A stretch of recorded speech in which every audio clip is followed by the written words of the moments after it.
কুতুবদিয়ায় দুইটি পৃথক অভিযানে দুইটি আগ্নেয়াস্ত্র, 4 রাউন্ড গুলিসহ বিপুল দেশীয় অস্ত্র এবং একজন ডাকাতকে আটক করেছে বাংলাদেশ কোস্টগার্ড।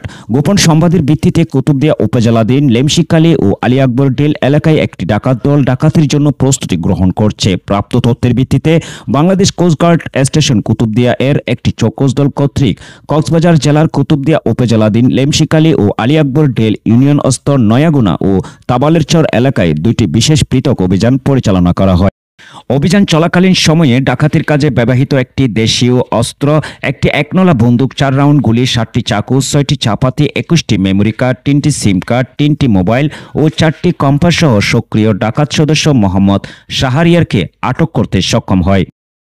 আটককৃত ডাকাত সহ জব্দকৃত মালামাল পরবর্তী আইনানুগ ব্যবস্থা গ্রহণের নিমিত্তে কুতুবদিয়া থানায় হস্তান্তর করা হয়।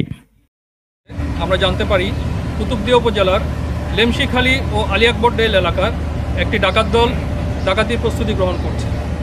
উক্ত তথ্যের ভিত্তিতে গত রাত 1টা থেকে 4টা পর্যন্ত বাংলাদেশ কোস্টগার্ড স্টেশন কুতুবদিয়ার একটি চৌকস দল কুতুবদিয়া উপজেলার লেমশিখালী ও আলী আকবর ডেল এলাকার নয়াঘনা ও তাবালেরচর এলাকায় বিশেষ দুটি অভিযান পরিচালনা করে।